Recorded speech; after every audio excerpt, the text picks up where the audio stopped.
안녕하십니까. 전세계 계신 CBN 청취자 여러분, 하나님의 말씀으로 사랑과 행복 전하는 CBN 교과방송의 정수 인사드립니다. 네, 안녕하세요. 한민호입니다. 네, 목사님 정말 반갑습니다. 네, 목사님 잘 지내셨죠? 네네, 어느새 한 기가 다 끝나고 마지막 정리하는 시간이 되었네요. 지난 2기 동안은 우리가 성서 예언 연구 방법론에 대해서 공부했어요. 성서 예언을 공부하는 어떤 중요한 이슈들 있죠. 관점들, 그리고 원칙들, 다양하게 공부를 했는데, 자, 오늘은 그 시간을 정리하는 의미로 제목이 마지막의 모습들이라고 하는 제목이에요. 먼저 기억절 말씀을 읽어드리겠습니다. 그가 대답하되 나는 히브리 사람이요 바다와 육지를 지으신 하늘의 하나님 여호와를 경외하는 자로다 하고, 요나서 1장 9절 말씀이었습니다. 이번 한기를 정리하는 맨 마지막 교과의 제목은 마지막의 모습들이라고 하는 제목인데 어떤 말씀일까요? 네, 목사님께서 방금 전에도 말씀해 주셨던 것처럼 저희가 이번 한기 동안에 교과의 제목은 이제 암시, 형상, 상징이라는 제목이었고, 그리고 성경을 어떻게 연구해야 되는지, 또 이런 상징들과 표상들을 어떻게 이해하고 또 해석해야 되는지에 대한 말씀들을 저희가 한기 동안 살펴봤죠. 그러면서 이 성경이 정말 충만한 표상들로, 상징들로 기록되어 있다는 것을 저희가 더 자세하게 깨닫게 될 수 있었는데요. 이 13번째 교과에서 살펴볼 내용도 동일한 맥락입니다. 어떻게 보면 그런데 이 한계에 살펴봤던 모든 상징과 표상들의 어쩌면 예언의 그 클라이막스가 아닐까라는 생각이 좀 들기도 하는데요. 우리가 이번 주 교과에서 살펴볼 내용은 특별히 요나서, 다니엘서, 그리고 요한계시록의 내용들입니다. 이 세 권의 책은요, 언뜻 보면 서로 전혀 다른 별개의 독립된 이야기처럼 보이지만 놀랍게도 서로 깊이 연결되어 있고 마지막 시대의 중요한 진리를 드러내고 있습니다. 요나의 이야기는 단순한 한 선지자의 어떤 순종이나 불순종의 이야기, 그 이상을 이야기하고 있다는 것을 우리가 살펴볼 텐데요. 물고기 뱃속에 사흘을 지낸 사건은 예수님의 죽으심과 부활을 예표하고 있고, 또 멸망할 니느웨에 대한 요나의 경고는 마지막 시대에 우리가 전해야 할 세천사의 기별과도 놀랍도록 닮아 있다는 것을 우리는 살펴보게 될 것입니다. 우리는 이번 주 교과에서 또한 이 고대 바벨론과 니느웨의 역사를 함께 살펴보면서 그 속에 담겨있는 예언적 표상들이 오늘날 우리에게 무엇을 말해주고 있는지 함께 공부하는 시간을 갖도록 하겠습니다. 예수님께서도 그 악한 시대에 너희들의 표적을 구하지만 너희들에게 보일 표적은 요나의 표적밖에 없다고 말씀하셨잖아요. 네. 이 마지막 요나의 표적이 이 마지막 시대에 어떤 의미를 갖게 되는지 우리 한민호 목사님과 함께 이번 한기를 정리하면서 이 말씀의 의미를 살펴보도록 하겠습니다. 말씀을 하기 전에 찬미 듣고 시작합니다. 여기는 말씀의 방송 CBN 코리아입니다.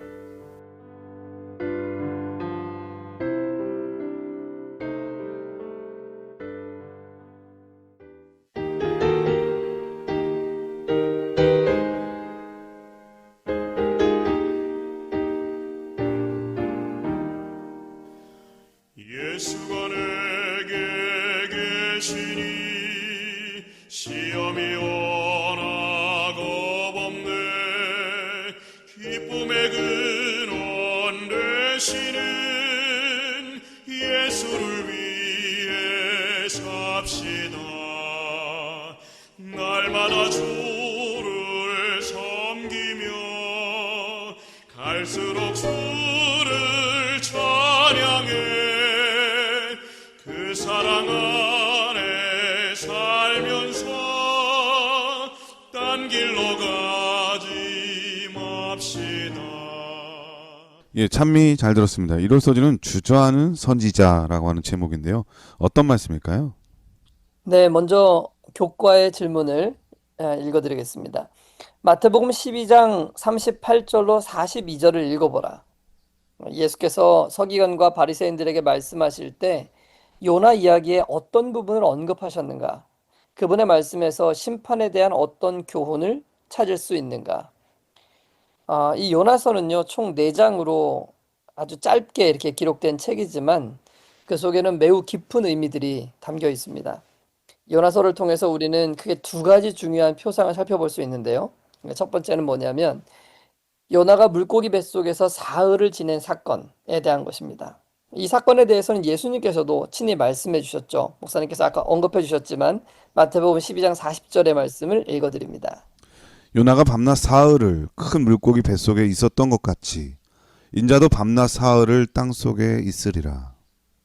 네, 서기관들과 바리새인들이 예수님께 표적을 구했을 때 예수님께서는 요나의 사건을 언급하시면서 요나가 큰 물고기 뱃속에 사흘을 있었던 것 같이 인자도 사흘을 땅속에 있을 것이다 라고 말씀하신 것입니다. 즉 예수님께서는 요나가 물속의 뱃속에 있었던 이 사흘간의 사건을 예수님께서 사흘간 무덤에 계실 것에 대한 표상으로서 언급한 것입니다. 그러면 예수님께서 이 표상을 통해서 말씀하시고자 하셨던 것은 무엇일까요? 요나는 왜 사흘을 물속의 뱃속에 있었어야 했죠? 예.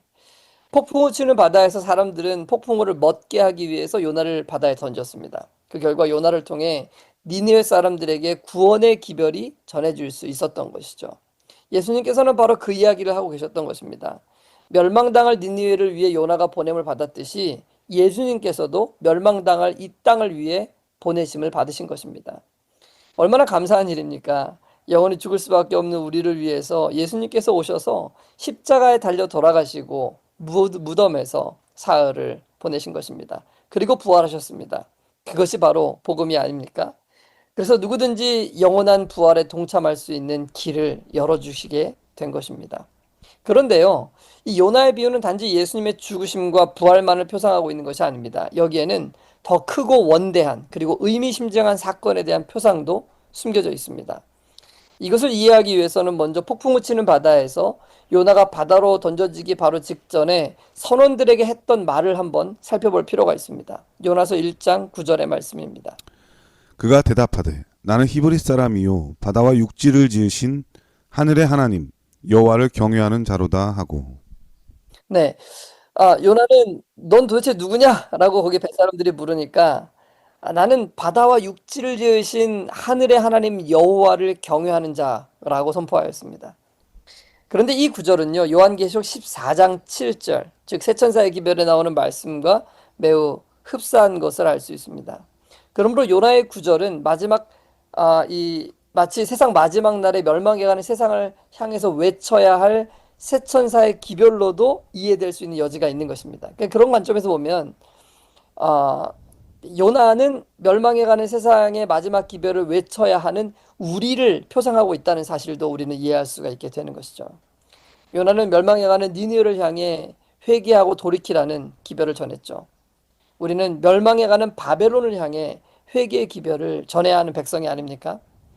요나도 그리고 예수님도 멸망해 가는 백성들을 위해 죽음의 골짜기로 뛰어들었듯이 제7일 안식일 예수님교회 성도들도 이 멸망해 가는 사람들에게 마지막 자비의 기별을 전해야 할 책임을 맡은 사람들인 것이죠. 그런데 어찌민지 요즘은 우리가 전해야 될 기별이 무엇인지를 잘 모르는 경우들이 많이 있는 것 같아요. 그리고 타성에 젖어서 이 귀한 귀중한 시간들을 흘러보내는 그런 모습들을 우리가 보게 되는 것입니다.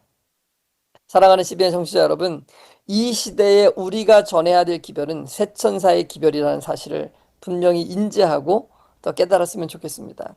우리는 아무나가 아닙니다.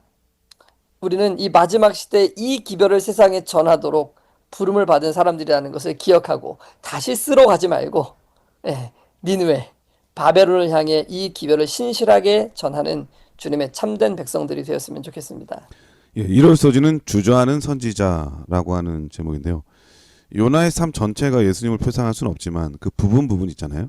그러니까 표상이라는 것이 그 부분 그 예수님을 상징하는 부분이 나오잖아요. 네. 예를 들면 이삭 같은 경우에는 그 모리아산에서 죽음을 당할 뻔했던 것, 뭐 이런 모든 것들이 이제 부분적인 표상인데 요나의 그 물고기 뱃속에 있었던 표적은 예수님의 죽음과 부활을 상징하기에 넉넉한 의미를 또 표상을 갖고 있는 것 같습니다. 그런데 오히려 우리를 나타내는 것하고서는 너무나 흡사한 것 같아요. 그가 복음을 전하러 가라고 했던 그 니느웨 가라고 하는 거 있잖아요. 네. 가기 싫어가지고 다시스로 방향을 틀어서 배를 타고 갔던 거라든지 끝까지 모른 척하고 있다가 폭풍우를 만났을 때 회개하는 장면이라든지 이런 모습들은 이 마지막 시대의 우리의 모습들과 매우 흡사하다 이런 생각이 듭니다. 네. 근데 이 폭풍우가 몰려올 때에 세상 모든 그 뱃속에 있었던 모든 사람들은 다 멸망의 위기 또 심판의 위기를 느꼈잖아요. 네. 바로 그 순간에 이 요나가 해야 될 일을 깨달았다는 건 정말 중요한 것 같아요. 네. 바로 우리도 이 때가 때인 만큼 이러한 시기에 우리가 깨달아야 될 것이 있다면 바로 그런 모습이 아닌가. 그리고 목사님 말씀하신 대로 그 위기의 순간에 심판이 다가올 순간에 우리가 증거해야 될 마지막 사명은 바로 하늘과 땅 바다를 지으신 하늘의 하나님 창조주 하나님 우리 하나님을 소개하는 거. 근데 그 일에 대해서 지금 너무나 잠잠하고 있다고 하는 거죠. 여전히 요나가 배 아래 깊은 데 내려가서 잠들어 있는 것처럼 우리가 잠들어 있는 모습은 아닌지 스스로 한번 생각해 볼 수 있는 그런 말씀이었던 것 같습니다. 월요 소지는 회개의 사역이라고 하는 제목인데 어떤 말씀일까요? 네, 먼저 교과의 질문 읽어드립니다. 요나서 3장 5절로 10절을 읽어보라. 이 예언은 왜 성취되지 않았는가? 한번 읽어볼까요? 요나서 3장 4절의 말씀만 좀 읽어보겠습니다. 요나가 그 성읍에 들어가서 하루 동안 다니며 외쳐 이르되 40일이 지나면 니느웨가 무너지리라 하였더니 네, 요나가 전한 기별은 성이 무너지겠다, 멸망을 당할 것이다 라는 기별이었습니다. 이것은요, 자비의 기별이 아니었습니다. 예. 뭐 예를 들면은 회개해라. 그러지 않으면 니느웨가 무너질 것이다. 아니면 뭐 회개해라. 그러면 하나님께서 용서해 주실 것이다. 이런 기별이 아니었습니다. 그냥 40일 후에는 니느웨가 그냥 멸망을 당할 것이다. 끝난다. 이것이 요나의 기별이었던 것입니다. 그러니까 이 기별 자체는 결코 부드러운 기별이 아니었습니다. 이 기별은 니느웨 사람들을 매우 불편하게 하고 화가 나게 할 기별이었죠. 요나가 니느웨로 가고 싶지 않고 다시스로 가고 싶어 했던 것은 어쩌면 이러한 이유 때문이었을 것이라고 생각이 돼요. 불편하거든요. 전하고 싶지 않은 기별이거든요. 사람들로부터 미움을 받고 싶지 않은 거죠. 사람들을 불편하게 만들고 그 사람들의 공격의 대상이 되고 싶지 않았던 것입니다. 네. 아수르 사람들은 얼마나 이 잔인하기로 소문난 사람들이었습니까? 그런 사람들에게 가서 멸망의 기별을 선포하는 것. 이것은 어쩌면 목숨을 걸어야 할 만큼 두려운 일이었을 것이라는 생각이 됩니다. 예. 그러나 다시스로 향해 가던 그 요나에게 찾아오신 하나님 때문에 결국 폭풍우 가운데 바다에 던져지게 되었고, 사흘을 물고기 뱃속에 머물렀던 요나는 다시 한번 이 경고를 전하라고 하신 말씀에 순종하지 않을 수 없는 그런 상태에 이르게 되었던 것입니다. 그래서 어떻게 보면 그는 안 갈 수가 없는 거예요. 억지로 떠밀려가는 기별자가 될 수밖에 없었던 것입니다.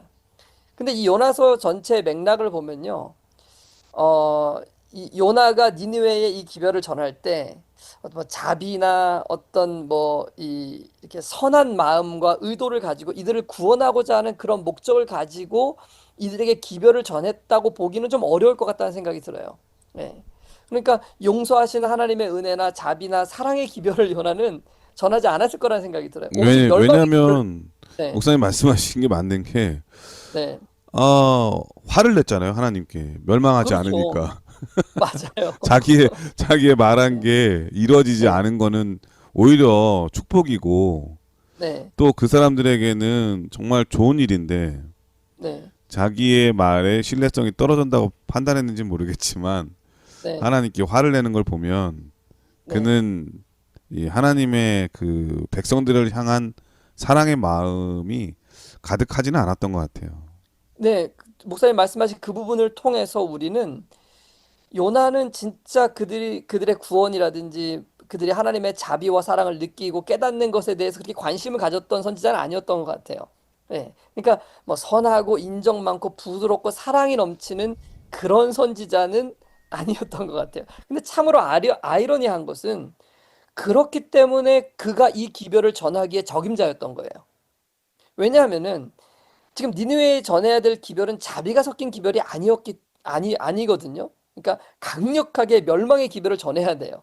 근데 요나는 그들을 사랑하는 마음이 없어요. 그러니까 멸망당해도 돼. 그러니까 강력하게 그들에게 멸망의 기별을 전할 수 있었던 거죠. 만약에요, 어, 그 요나가 아닌 다른 선지자가 니니웨에 전하는 기별을 사랑과 자비가 섞인 기별로 이렇게 따뜻하게 전했다면 과연 니느웨 사람들이 회개할 수 있었을까라는 그런 의문도 또 들게 되는 부분이 있는 거거든요. 그러니까 어떻게 보면요, 이 멸망의 기별은 요나에게 딱 어울리는 기별이었어요. 요나가 전할 수 있는 그런 근- 기별을 하나님께서는 요나라는 사람을 택해서 물론 그렇게 이것이고, 생각할 수도 있지만 네, 이 사랑과 애정이 가득한 사람이 네, 더 강력하게 전할 수 있지 않나요? 뭐 화를 내면서 보통 네, 이제 우리의 부모님들이나 네, 예를 들면 그 제3 내 자녀가 아닌 사람에게는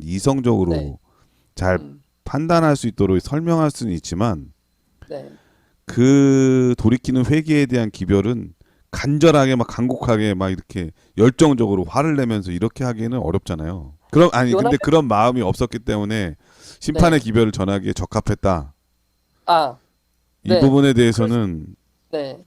생각이 다를 수도 있다. 그렇죠. 네, 어쨌든 중요한 것은 요나는 진심으로 그 성이 멸망당할 거라고 생각했던 것 같아요. 그리고 확실하게 정말 그렇게 될 거라고 이 백성들에게 그 기별을 힘있게 전할 수 있었던 거죠.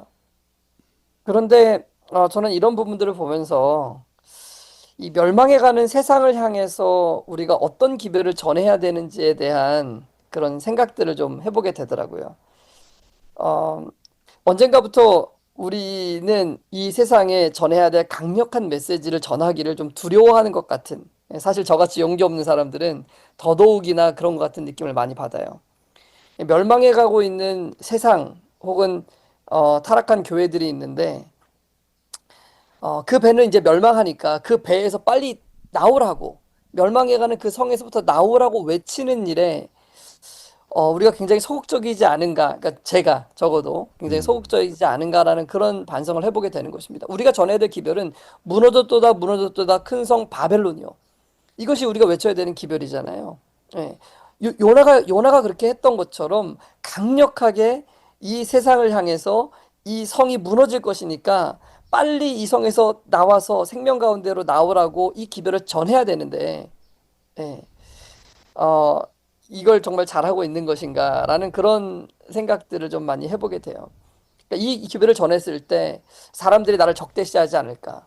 세상의 다른 교회들로부터 내가 미움을 받지 않고 싶은 그런 생각들. 사람들을 불편하게 만들고 싶지 않고 공격을 받고 싶지 않기 때문에 어쩌면 오늘 나도 니느웨가 아닌 다시스로 자꾸만 가려고 하고 있지 않을까라는 그런 생각들이 좀 많이 들게 되는 것 같습니다.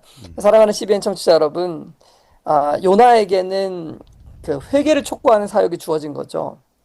근데 요나뿐만 아니라 이 마지막 시대에 멸망해가는 이 세상을 향해서 하나님께서는 우리를 일으키시고 회개의 사역을, 회개를 촉구하는 사역을 우리에게도 동일하게 허락해 주신 것 아니겠습니까? 예. 하나님께서 요나에게 하신 마지막 말씀을 우리가 좀 다시 한번 새겨봤으면 좋겠어요. 여호와께서 가라사대 내가 수고도 아니하고 배양도 아니하였고 하룻밤에 났다가 하룻밤에 망한 이 박넝쿨을 내가 아꼈거늘 하물며 이 큰 성읍 니느웨에는 좌우를 분별하지 못하는 자가 20만여 명이요 육축도 많이 있나니 내가 아끼는 것이 어찌 합당치 아니하냐. 하나님께서 오늘 우리에게도 이러한 말씀을 주시지 않으시겠습니까? 이 세상에 멸망해가는 수많은 사람들을 보면서 이제 우리가 침묵하지 말고 우리의 기별을 세상 끝까지 외치라고 우리에게 말씀해 주시지 않으십니까? 그 음성을 우리가 듣고 우리도 요나처럼 기별을 외치는 그런 사람들이 되기를 간절히 소원합니다. 이 월요 서지는 회개의 사역이라고 하는 제목인데요.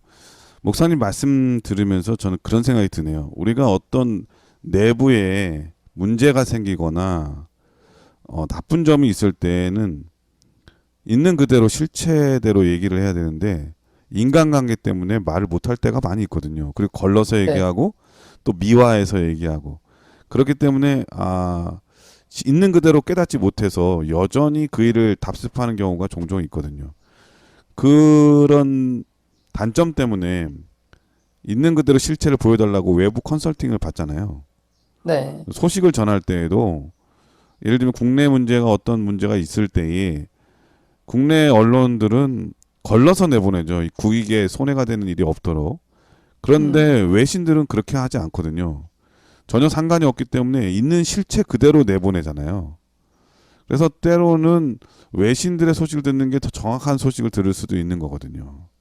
네. 예, 오늘 그 요나의 사역을 보면서 때로는 이 복음을 전할 때에 있는 그대로 실체대로 드러낼 수 있도록 복음을 전해야 되는데 우리는 내가 이런 얘기를 하면 저 사람 싫어하지 않을까 하면서 좀 이렇게 걸러서 얘기할 때도 많이 있고 아니면은 침묵할 때도 많이 있죠. 이런 거 갖고 논쟁할 필요가 없다는 식으로.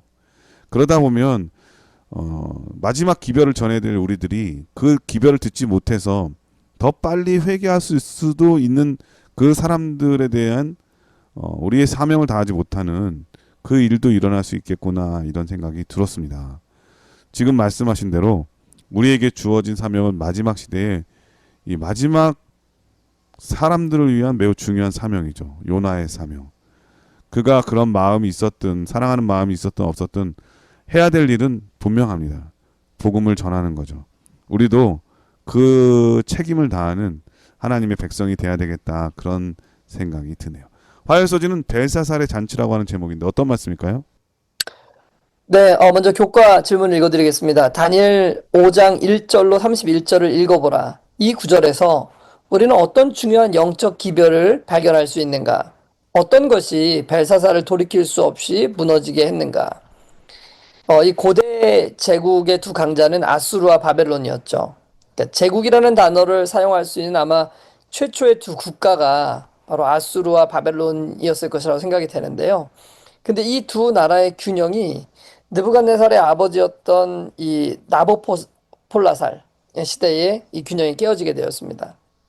바벨론이 아수르를 멸망시킨 거죠. 그래서 바벨론은 명실공히 이제 고대에 아무도 범접할 수 없는 최고의 국가가 되게 된 것입니다. 느부갓네살 왕은 그 시대에 이 다니엘을 통해서 이제 하나님을 발견하게 되었고 온 천하에 하나님의 높으신 이름을 증거했다는 것을 우리가 알고 있습니다. 그러므로 그의 후계자였던 벨사살 또한 하나님에 대한 분명한 이해를 가지고 있었을 것으로 우리는 짐작해 볼 수 있습니다. 그러나 그는 느부갓네살이 걸어간 길을 따르기를 거절했죠.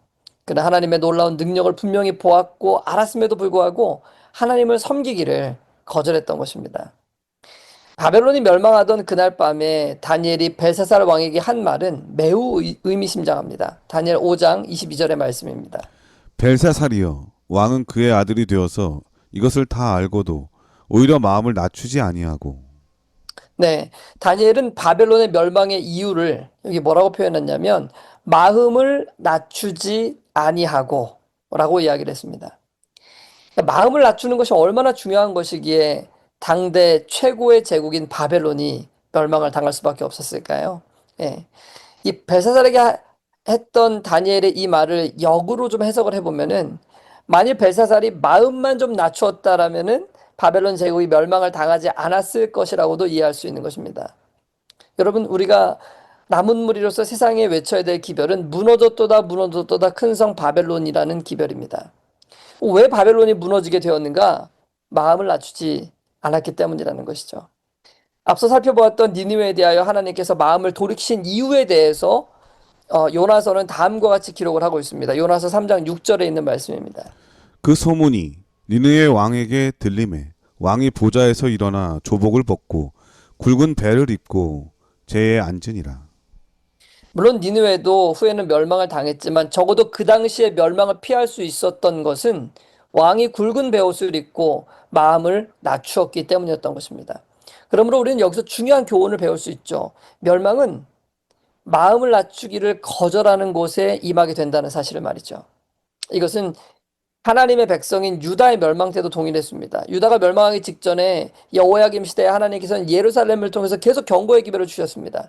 그런데요, 여호야김은 이 예레미야가 적었던 이 두루마리의 기별을 화롯가에서 읽게 했는데 읽은 페이지들을 칼로 잘라가지고 화롯가 불에 태우기 시작했습니다. 여러분 이것이 얼마나 오만하고 불손한 태도입니까? 그는 기별이 주어졌음에도 불구하고 회개하거나 마음을 낮추지 않고 예, 결국 마음을 높임으로 말미암아 멸망을 받게 되었던 것입니다.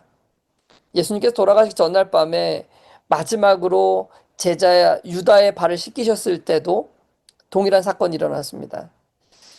유다는 거의 마음을 낮추고 회개할 뻔했습니다. 너무 안타까워요. 시대소망의 기록에 보면. 그러나 그는 그의 교만한 마음을 낮추기를 원치 않았던 것입니다. 오히려 마음을 낮추시고 제자들의 발을 씻기신 예수님은 왕이 될 자격이 없다라고 생각을 했던 거예요. 결국 그는 마음을 낮추는 데 실패함으로 멸망을 당하게 되었던 것입니다. 세상의 모든 사람들의 멸망과 구원이 바로 여기에서 결판난다는 것을 우리는 기억해야 합니다. 예. 하나님께서 오늘 내게 주시는 말씀에 대하여 나는 어떤 마음을 가질 것인가? 죄를 고집하고 높아진 마음을 품고 하나님을 대적하는 입장에 설 것인가? 아니면 겸손히 자신의 부족과 연약함을 인정하고 죄를 고백하며 낮아진 마음으로 하나님께 나올 것인가? 여기에 구원이 달려 있는 것입니다. 예. 사랑하는 CBN 청취자 여러분, 나는 오늘 하나님 앞에 어떤 마음을 품고 있는 사람입니까? 오늘 나는 어떤 마음으로 나의 형제와 자매들을 대하고 있습니까? 우리는요, 항상 우리의 마음이 높아지지 않도록 언제나 경계해야 합니다. 왜냐하면 이것이 바로 사단이 우리에게 퍼붓는 가장 무서운 공격이기 때문에 그렇습니다. 하늘은 오직 심령이 가난한 자들에게만 주어진다는 사실을 우리가 결코 잊지 않고 이 마지막 때 심령을 낮춤으로 멸망이 아니라 영원한 생명 가운데 들어가는 여러분과 제가 되기를 간절히 소원합니다. 예, 화요서지는 벨사살의 마지막 잔치죠. 그 마지막 그 잔치 자리에 갑자기 하나님의 손이 나타나서 메네메네 데겔 우바르신이라고 하는 글자를 쓰잖아요. 네. 얼마나 두려웠을까. 근데 그 뜻은 우리가 다 알다시피 달아보니 부족했다. 무엇이 부족했나 생각해 보니까 지금 목사님 말씀 들어보니까 그 마음을 낮추는 데에 부족했던 것 같아요. 네. 사실 그 솔로몬의 예를 들어보면은 솔로몬이 꿈속에서 하나님을 만났을 때에 너가 원하는 것이 무엇이냐. 네. 그럴 때에 이 솔로몬이 솔직하게 고백하죠. 나는 진짜 지극히 작은 아이다. 하나님의 백성을 재판할 수 있는 그런 능력도 없고 그러기 때문에 지혜로운 마음을 달라고 하나님께 요청하죠. 그런데 네. 다른 성경 버전에 보면 그 지혜로운 마음이 뭐라고 되어 있는가 하면 듣는 마음으로 표현하고 있어요. 그러니까 듣는 게 그렇게 중요한 거죠. 그러니까 지혜롭지 못한 사람은 듣지 않고 말을 내뱉습니다. 자기 원하는 대로. 그런데 지혜로운 사람은 다른 사람이 하는 말을 잘 듣죠. 네. 특별히 마지막 시대에 우리가 하나님의 지혜로운 사람이 되기 위해서는 주의 음성을 듣는 사람이 돼야 되거든요. 주의 음성을 듣는 사람이 되려면 당연히 기도하는 사람이 돼야 되겠죠. 그런데 마음이 교만한 사람은 기도하지 않고 자기가 계속 얘기를 하죠. 다른 사람은 들어야 되고요. 이 벨사살의 가장 큰 문제, 그리고 멸망해가는 사람들의 공통적인 특징, 그리고 이 사단의 가장 대표적인 특징이 바로 이 듣지 않는 교만한 마음이죠. 자기 마음을 낮추는 데 실패했기 때문에 멸망당할 수밖에 없는 이 경고의 기별을 들어야 되는데 듣지 않음으로 멸망당하는 이 벨사살과 바벨론, 그리고 마지막 시대에 무너지는 바벨론에서 나오라고 하는 기별도 마찬가지가 아닌가 그런 생각이 들었습니다. 우리 마음속에 하나님의 음성을 듣고자 원하는 그러한 마음을 낮추는데 성공하는 우리 모두가 됐으면 정말 좋겠고요. 여기서 찬미한 곡 들으신 다음에 계속해서 수요일 목요일 소지를 공부하도록 하겠습니다. 여기는 말씀의 방송 CBN 코리아입니다.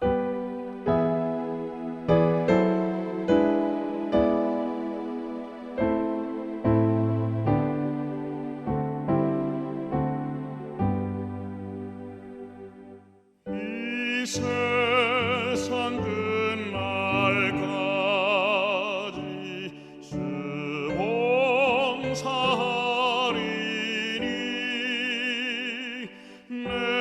신고 되신 주여 늘 함께 합소서 주 나와 함께하면 전쟁도 겁없고 주 나를 인도하면 늘 안심하리라. 예, 수요일 소지는 유프라테스 강물이 마름이라고 하는 제목인데 어떤 말씀일까요? 네, 먼저 교과의 질문 다시 읽어드립니다. 다니엘 5장 18절부터 31절과 요한계시록 16장 12절로 19절을 읽어보라. 요한계시록의 몇몇 재앙과 바벨론의 멸망 사이에 어떤 유사점을 발견할 수 있는가? 다니엘 5장 18절 31절에는 바벨론이 멸망하던 날 밤의 이야기가 상세하게 기록되어 있습니다. 우리가 잘 아는 대로 바벨론은 페르시아의 고레스에 의해서 멸망을 당했죠. 고레스는 바벨론 성벽 아래로 흐르던 유프라테스 강의 상류를 다른 곳으로 돌려가지고 바벨론 성벽 아래의 물 수위를 낮추는데 성공을 하죠. 역사가 헤로도토스에 의하면은 바벨론 중심부에 사는 사람들은 성이 함락되었다는 사실을 모를 정도로 그날 밤 고레스는 군사들을 이끌고 무혈 입성을 할 수 있었습니다. 이러한 바벨론의 함락은 요한계시록에 나타난 또 다른 사건의 표상이라는 사실을 우리가 알 수 있는데요. 다니엘서에서 바벨론이 멸망하게 된 사건은 마지막 때 온 세상의 지지를 얻었던 바벨론의 세력, 즉 하나님을 대적하는 그 세력이 어떻게 멸망을 당할 것인지를 보여주는 표상이 되고 있는 것입니다. 벨사살이 잔치를 벌였던 그날 밤 갑작스럽게 나라가 멸망했던 것처럼 하나님을 대적하는 이 세력도 갑작스러운 예언의 성취로 말미암아 멸망을 당하게 될 것을 우리에게 말해주고 있는 것입니다. 요한계시록은 그 예언의 성취에 대해서 다음과 같이 기록을 하고 있습니다. 요한계시록 16장 12절의 말씀입니다. 또 여섯째가 그 대접을 큰 강 유프라데에 쏟음에 강물이 말라서 동방에서 오는 왕들의 길이 예비되더라. 네, 이 구절은요.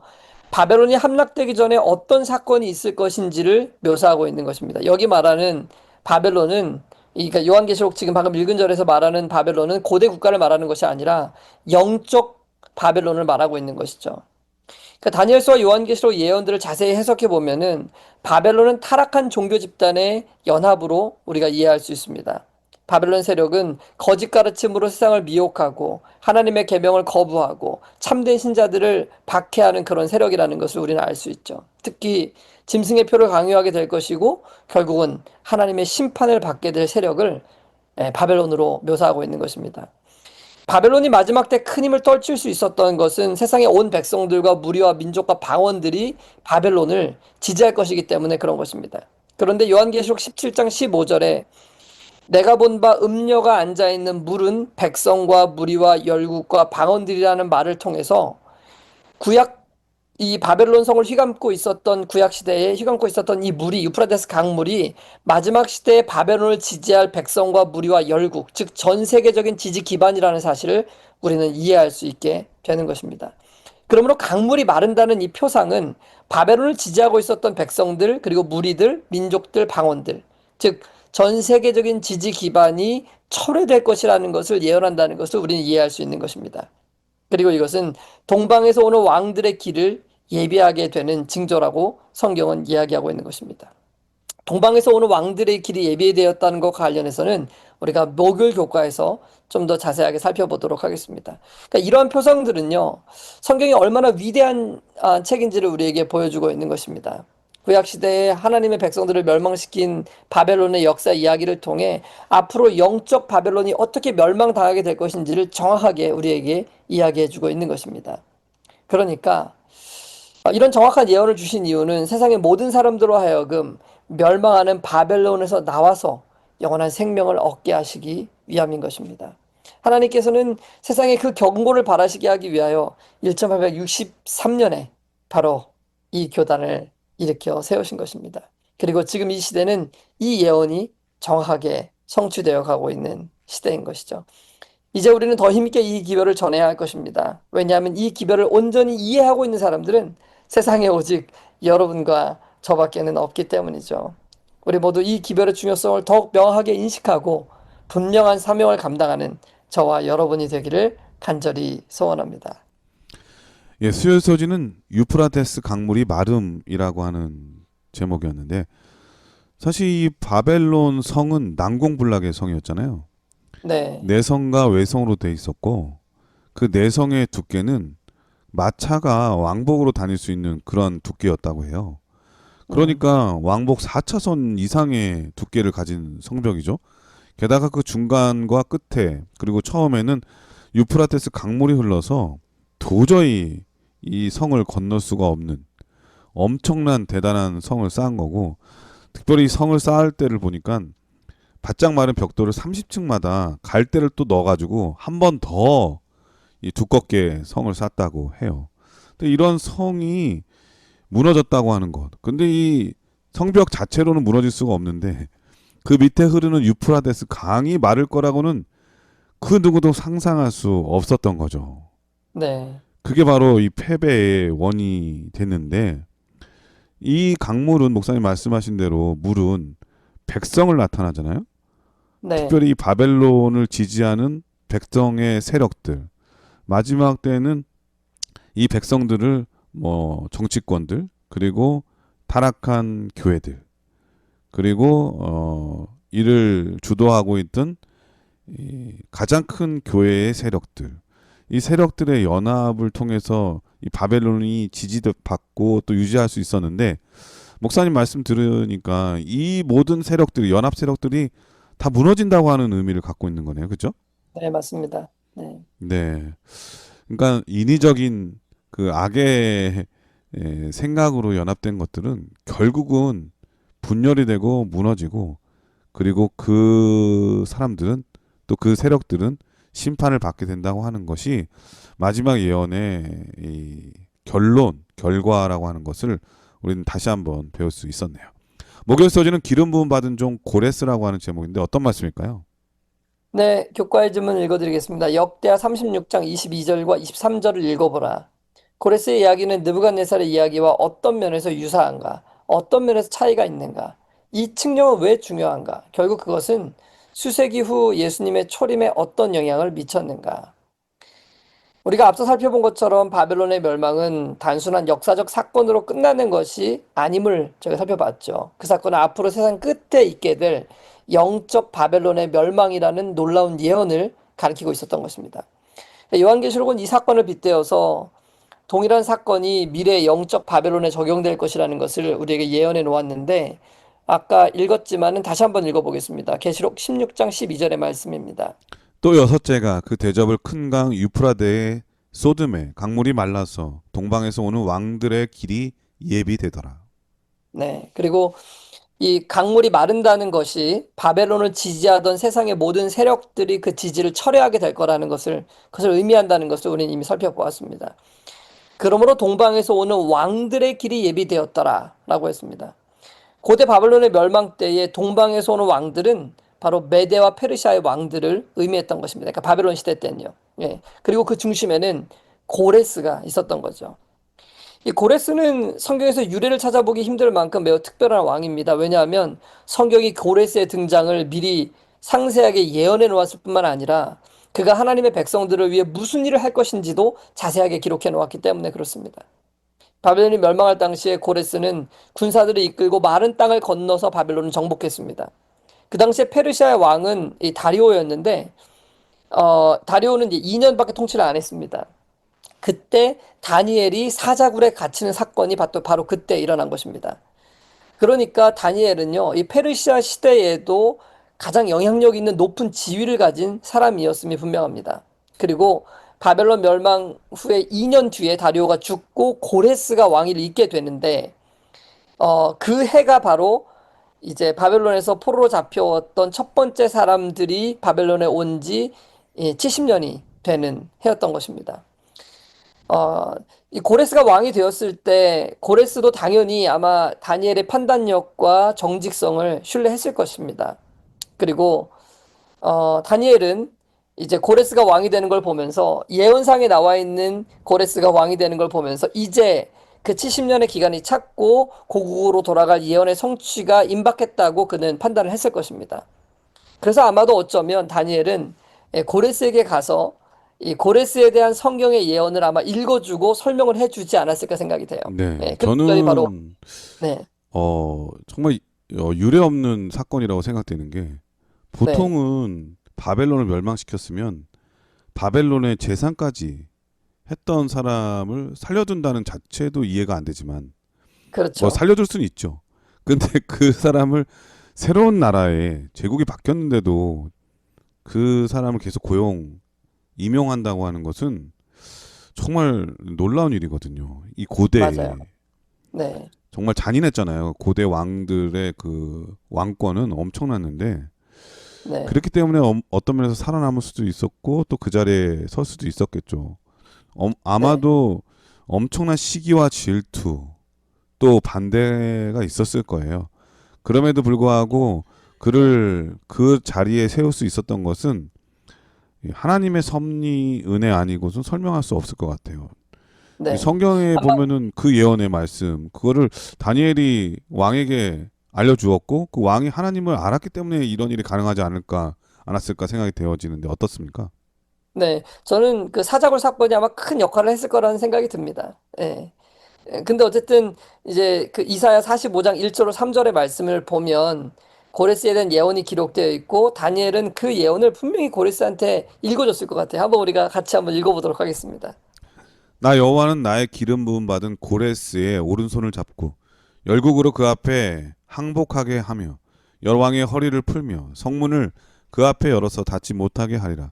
내가 고레스에게 이르기를 내가 내 앞서 가서 험한 곳을 평탄케 하며 논문을 쳐서 부수며 쇠빗장을 꺾고 내게 흑암 중에 보좌와 은밀한 곳에 숨은 재물을 주어서 너를 지명하여 부른 자가 나 여호와 이스라엘의 하나님인 줄 알게 하리라. 네. 어, 이제 고레스가 성경을 이제 예를 들어서 다니엘이 성경을 읽어줄 때 자기의 이름이 여기 기록되어 있고 여기에 자기가 해야 되는 그런 일들, 자기가 어떻게 이 자리에 오게 되었는지에 대한 하나님의 예언이 기록되어 있는 걸 볼 때 아마 전율이 흐르지 않았을까요? 그것도 이사야 시대에 아마 100년도 훨씬 이전에 네, 자신이 왕이 될 것이 예언되었다는 사실을 보게 될 때 이 고레스가 얼마나 그러니까 놀랐을지 상상이 안 정말 됩니다. 네, 소름 돋았을 것 같아요. 그리고 이사야 네, 44장에 보면은 거기 보면 아예 노골조로 돼 있잖아요. 네, 너는 나의 목자다. 그렇죠. 하나님의 쓰임 받는 목자라고 아예 노골적으로 기록되어 있는 모습을 보고 그리고 네, 나의 모든 기쁨을 성취하리라 이런 얘기를 들었을 때에 네. 아마 고레스는 정말 이 전율을 감추지 못했을 것 같아요. 맞습니다. 그런데 아마 이 예언 외에도, 저는 다니엘이, 이 예언도, 예레미야의 이 예언도 읽어줬을 것 같아요. 70년이 차면은, 한번 저희 이거 읽어볼까요? 예레미야 29장 10절의 말씀입니다. 나 여호와가 이같이 말하노라 바벨론에서 70년이 차면 내가 너희를 권고하고 나의 선한 말을 너희에게 실행하여 너희를 이곳으로 돌아오게 하리라. 네. 그러니까 하나님께서 고레스를 왕으로 세웠다라고 하나님께서 말씀하시고, 근데 그 고레스가 왕이 되던 해가 이스라엘이 속박에서 70년이 되는 해인데 그 70년이 차면은 내가 너희를 돌아오게 해주겠다고 약속해놓고 또 그리고 이 고레스에 대한 예언 가운데 예루살렘에 대해서는 돌아온 백성들이 다시 이 성을 중건하리라. 근데 그 일을 누굴 통해서 이룰 거냐? 고레스를 통해서 이룰 것이다라는 모든 예언들을 이 고레스가 다 보게 되었을 때 고레스는 아마 입을 다물지 못했을 것입니다. 그리고 내가 오늘 이 자리에 있는 것이 하나님의 은혜임을 그는 발견하지 않았겠습니까? 그리고 하나님께서 예언해 놓으신 이 모든 예언들을 이제 순종하는 마음으로 성취하겠다는 그런 결심을 할 수밖에 없었을 것입니다. 그래서 그는 백성들을 돌려보낼 뿐만 아니라 무너진 예루살렘을 중건하라는 명령을 내릴 수밖에 없었던 것입니다. 그런데요, 이 예언은 단순히 과거적인 사건이 아닙니다. 그것은요, 마지막 때에 이 우리가 살고 있는 이 마지막 시대에 바벨론을 멸망시키고 이 땅에 재림하시게 될 이 고레스의 역할, 고레스가 표상하고 있는 예수님을 표상하고 있는 것이 바로 놀라운 것이죠. 그러니까 성경은요, 아주 오래전에 고레스의 이야기를 통해서 그 예언이 성취되게 한 다음에 그 성취된 예언을 가지고 또다시 미래 사건을 예언해 놓은 거예요, 표상으로. 이게 예언에 예언을 거듭해가지고 해놓은 이런 것들을 보면서 우리가 어찌 이 성경이 사람이 기록한 것이라고 얘기할 수 있겠습니까? 우리를 사단의 세력, 즉 영적 바벨론으로부터 해방시키시고 무너진 하나님의 성전인 우리의 삶과 하나님의 나라를 온전히 회복시켜 주실 그 예수님께서 이 땅에 재림하시게 될 사건을 바로 이 고레스의, 그리고 이 바벨론의 멸망과 고레스가 예루살렘을 회복시키는 이런 사건들 가운데 표상으로서 넣어 두셨던 것이죠. 예레미야를 통해서 주셨던 이 예언, 즉 유다가 바벨론에 의해서 멸망당할 것이라는 예언이 정확하게 성취되었고 70년이 지나면 고레스에 의해 백성이 돌아오게 될 것이며 무너진 예루살렘 성전이 회복될 것이라는 예언도 모두 성취되게 된 것입니다. 뿐만 아니라 그 모든 사건들이 상징하고 있는 이 마지막 시대의 예언들도 이제 아직 성취되지 않았지만 우리는 그러므로 분명하게 성취될 것을 우리가 믿을 수 있게 되는 것이죠. 사랑하는 CBN 청취자 여러분, 고레스 이야기는 그러므로 과거의 한 사건에 대한 이야기가 아닙니다. 우리 시대에 성취될 더 큰 진리를 담고 있는 생생한 살아있는 예언인 것이죠. 우리는 지금 영적 바벨론의 영향력 아래 살고 있는 이 세상에 우리가 살고 있습니다. 그리고 주님께서는 우리를 통해 이 마지막 경고와 구원의 기별을 세상에 전하기를 원하고 계시는 것입니다. 고레스가 하나님의 기름 부음 받은 종으로서 이 모든 예언들을 성취했듯이 예수님께서는 약속하신 대로 다시 오셔서 이 모든 예언들을 친히 완성하시게 될 것입니다. 고레스의 칙령이 포레들에게 희망과 귀환의 길을 열어 주었듯이 예수님의 재림은 죄와 속박에서 벗어나 영원한 본향으로 돌아가는 우리의 최종적인 그런 해방을 우리에게 제시해 주게 될 것입니다. 그러므로 여러분, 지금이야말로 우리가 깨어서 기도하고 하나님의 말씀에 더 깊이 잠기고 하나님께서 우리에게 맡겨주신 이 새 천사의 기별을 담대하게 세상에 선포해야 할 그러한 때가 아니겠습니까? 우리 모두가 주님 오신 날을 가까워왔음을 확신하고 그분의 다시 오심을 간절히 소망할 뿐만 아니라 준비하고 그리고 세상의 기별을 전하는 신실한 주님의 백성들이 되기를 간절히 소원합니다. 예, 목요일 서지는 기름 부음 받은 종 고레스라고 하는 제목이었는데요. 이 기름 부음 받은 종 고레스에 의해서 바벨론이 멸망당했습니다. 이 바벨론은 마지막 세상을 상징하잖아요. 근데 이 상징된 세상을 무너뜨릴, 멸망시킬 분은 바로 기름 부음 받은 분, 예수 그리스도를 상징하는 거겠죠. 예수님이 다시 오실 때가 멀지 않았음을 우리에게 알려줍니다. 바벨론에 있었던, 그 안에 있었던 모든 그 어떤 사람도 이 성이 멸망당할 거라고 생각하지 못했습니다. 왜냐하면 이 성은 견고하고 그리고 무너질 수 없게 설계됐기 때문이라고 생각했겠죠. 그럼 모든 상식은 다 깨졌고 정말 상상할 수 없는 일이 일어났던 것처럼 예수님의 오심은 분명한 사실로 우리에게 다가올 것에 대한 예언의 기별이 오늘 말씀이었던 것 같습니다. 이때에 우리가 해야 될 일은 무엇인가? 바로 이 멸망의 기별, 심판의 기별을 세상에게 또 바벨론 사람들에게 나오라고, 구원을 받으라고 전해야 된다고 하는 것 또한 배울 수가 있었네요. 목사님께서 이번 교과를 간략하게 정리해 주시고 기도하고 마치도록 하겠습니다. 네, 우리는 이번 주 국가를 통해서 요나의 이야기와 또 고대 바벨론의 역사가 어떻게 마지막 시대의 중요한 예언들과 연결되는지 함께 살펴보았습니다. 요나가 멸망해가는 니느웨에 경고하며 그들을 멸망해서 구원하고자 했던 것처럼 예수님께서 이 땅에 오셔서 십자가를 지심으로 우리를 죄와 사망에서 구원해 주셨습니다. 이 예언적 맥락은요, 고레스 왕의 이야기에서 우리가 더욱더 분명해지는 것을 함께 살펴보았습니다. 이사야 선지자를 통해 수백 년 전부터 이름까지 지명되었던 그 고레스를 통해서 하나님께서는 유다 백성들의 귀환과 또 성전 재건을 일으켜 주셨습니다.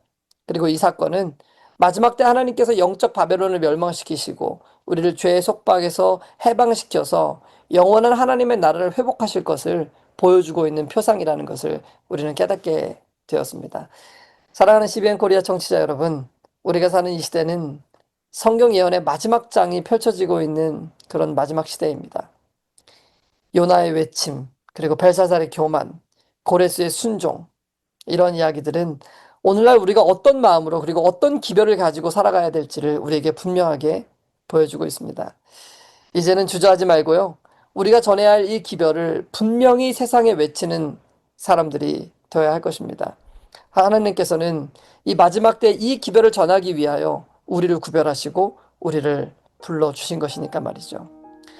두려워하지 말고 사람들의 반응에 위축되지 말고 그러나 용기와 확신을 가지고 무너졌도다 무너졌도다 큰 성 바벨론이여 라는 이 사실을 크게 외치며 하나님의 자비의 기별을 선포하는 저와 여러분이 되어야 할 것입니다.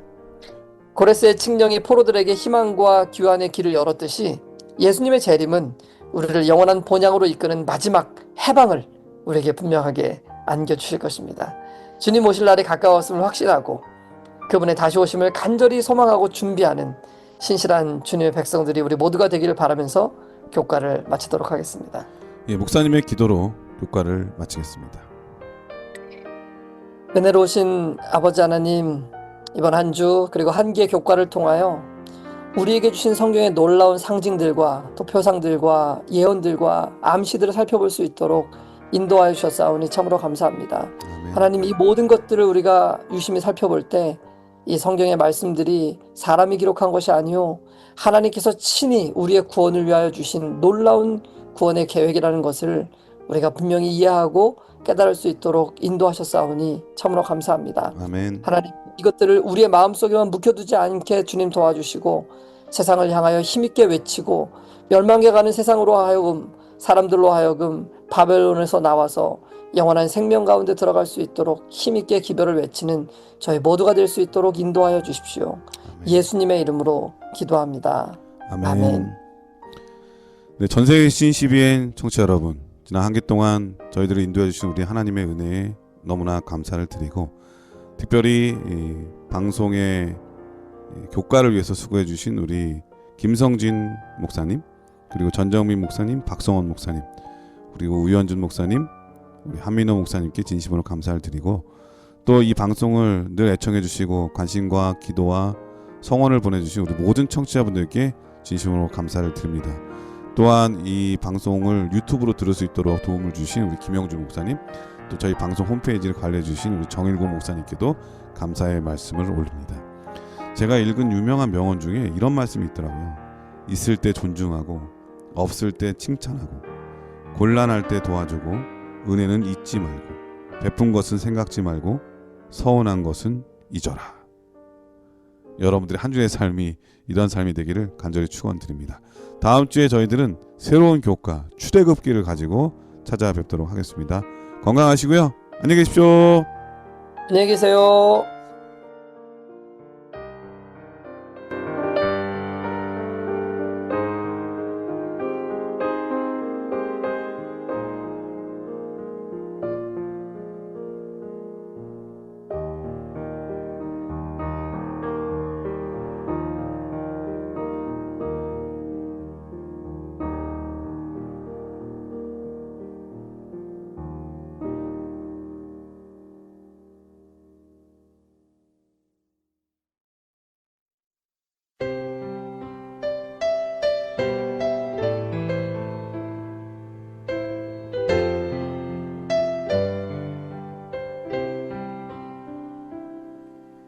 주님 다시 오실 때까지 나는 이 길을 가리라.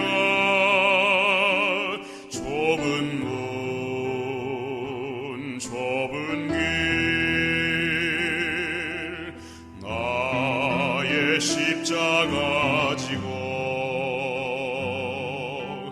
나의 가는 이 길 끝에서 나는 주님을 보리라. 영광의 내 주님 나를 맞아주시리. 주님 다시 오실 때까지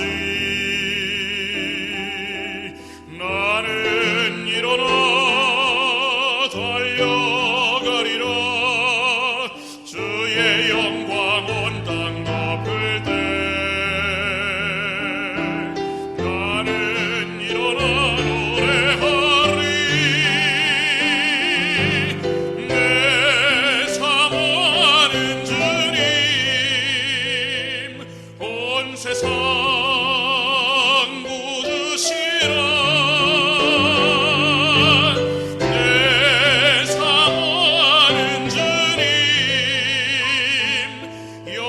영광의